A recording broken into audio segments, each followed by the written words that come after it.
Hi, hello, hi mabuhay, a pleasant day to each and everyone. I am Jasper Jansi Bugpulet, lead representative of Group 4. Today, we will discuss internet privacy, security, and safety measures. Without further ado, simulan na natin ang talakayan. Our topic for today is how to protect ourselves online by using technology tools, good habits, and awareness. Hey everyone, my name is Lara Aljohara Di Ilaya from the Group 4. So the topic that I will discuss is all about internet security, online safety, and online privacy. So simulan natin sa internet security. What is internet security? This refers to the policy, procedure, and technology implemented to protect computer system, network, and digital data from cyber threats. So this includes using strong passwords to your Facebook, Instagram, Twitter, or any accounts. So keeping your software up to date and also installing antivirus. So the number two is online safety.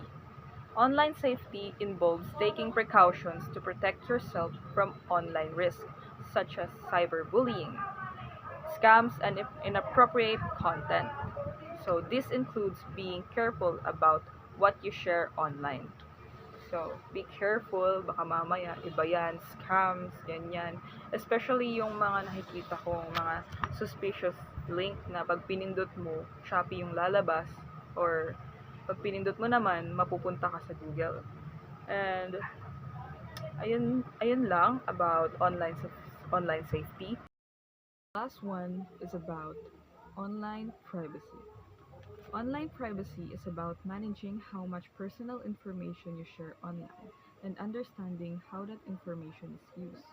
So, it is all about managing your personal information, or it is a cautious about sharing your personal details. So, you need to avoid posting online to your email address, phone number, and especially your financial information. So the number two is also use a strong password. It is similar to the context of internet security. So you need to use a strong password, strong, unique, and complex passwords just to prevent unauthorized access. Here's some key security tips to ensure our safety when we are using different social media platforms. First na dito is yung having a strong passwords. Each account should have its own strong password so hackers cannot easily guess them. For me kasi kapag gumagamit din ako ng mga social media or gumagawa ako ng mga social media accounts ko, nilalagyan ko siya ng ng strong password para hindi kaagad mahulaan or ma-hack yung sarili kong account. Like yung mga ginagamit kong password or mga numbers or mga letters is yung mga mixed letters, numbers, or minsan ninalo ko din ng mga symbols para hindi siya madaling mahulaan. Pangalawa na dito is yung MFA. Ito yung multi-factor authentication kung saan parang adds another layer protection. Like mga nagsasend ng code sa cellphone mo, mag-add siya ng security by requiring verification code. For example na lang dito is yung sa online banking app. Kunwari, nag-enter ka ng username or password mo. Sa una, syempre malalagin mo siya, pero hindi pa yun nagtatapos para ma-open mo yung mismong online banking app. Meron siyang second step. Ito yung 6-digit one-time code na magsisend sa sarili mong cellphone or email. Parang siya, via SMS or authenticator app, ganun. Or pwede rin namang fingerprint scan or face recognition para ma-secure talaga yung ikaw yung maglalagin ng sarili mong account. Pangatlo na dito is yung updates. Keeping software and apps updated fixes security weaknesses. Keep software apps and devices update to patch security vulnerabilities. Important to kasi once na nag-update ka ng cellphone mo, mas masisecure mo yung system ng cellphone mo. Kasi pag older version ng system yung ginagamit mo, pag di mo siya in-update, yung mga hackers is madali nilang ma-hack yung system ng cellphone mo. Kaya important din. Pangapat na dito is yung antivirus. Protects against harmful software. Install and regularly update virus software to defend against malware. Yung malware, ito yung ginagamit na virus ng mga hackers para ma-hack yung mga account natin. Kumbaga yung mga hackers yung nag-develop ng gantong virus. Yung antivirus kasi parang ano siya, kumbaga sa tao, para siyang immune system. Ganun. Tapos, it detects and removes harmful software like viruses, malware, kagaya ng sinabi ko kanina, yung virus na generate ng mga hackers. Before then, they can damage your files. Panglima na dito is yung firewall. Ito yung ano siya, isang security system, either hardware or software, or a combination of both, that monitors and controls incoming and outgoing network traffic based on predefined security rules.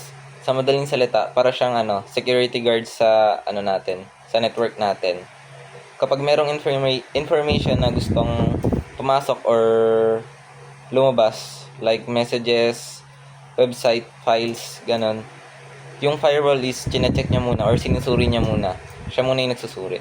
Kapag yung contain ng information is okay naman, syempre, papayagan ni firewall na ma-access yung information na yun. Syempre, kapag hindi naman, hindi pwede, ganun. Tapos, yung function niya is blocks unauthorized access. Allows safe communication between trusted networks.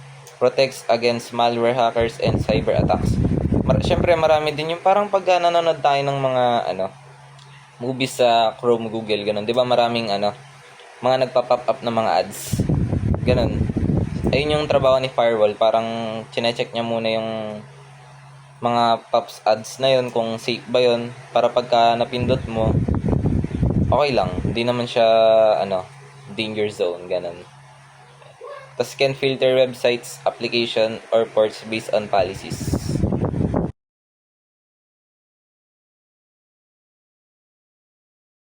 Lastly na dito is yung secure networks. Avoid using public Wi-Fi for sensitive activities or use VPN. Dito maraming mga kabataan or hindi lang naman mga kabataan yung nagkakamali sa ganitong bagay. Halos lahat naman, syempre, kapag may libreng Wi-Fi, kapag tayo walang load, walang pang-load, syempre ko-connect na tayo, 'di ba? Pero kung yung maipapayo ko lang is avoid using Wi-Fi, free Wi-Fi for sensitive tasks. Like yung mga open mo yung personal account mo, mga bank account mo, basta mga importanteng personal uses on online mo. If necessary, use a VPN for encrypted connection to secure your networks. Ang payo ko lang, kung hindi naman importante yung gagawin mo, huwag ka na lang kumonek sa mga libreng wifi, palibreng wifi, like sa mga cafes, malls, kasi risky siya. Kasi yung mga hackers, yung mga hackers pwedeng hack nila yung account mo, hack nila yung mga important accounts mo, kaya ganun. Next is safe online habits. When we use the internet, we need to be careful with what we see, click, and share.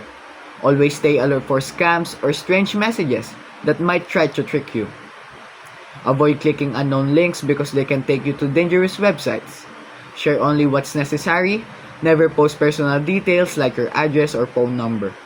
Before clicking any link, hover your mouse over it to check if it leads to a real safe website. Use secure sites that start with HTTPS and have a padlock symbol for better protection. Reading privacy policies can help you understand how your information will be used. Lastly, don't post your real-time location online so people can track where you are. Here are 7 safe online habits. First is be alert. Watch out for scams and suspicious messages. Always pay attention when you're online so you can spot scams or fake messages before you fall for them. Second is don't click unknown links. They might lead to harmful websites. If you don't know where a link comes from, don't click it. It could take you to a dangerous website. 3 is share less. Don't post personal info like your address or phone numbers. Keep personal details like your address, phone number, or school private so strangers can't use them against you. 4 is check before clicking. Hover over links to see the real websites. Hover your mouse over a link or long press on mobile to see the real websites before visiting it. 5th is use secure websites. Look for HTTPS and a padlock symbol. 6th is read privacy policies. Know how your data will be used. And 7, avoid posting real-time location. Don't share where you are right now so strangers can track your movements. That's all. Thank you. Stay informed.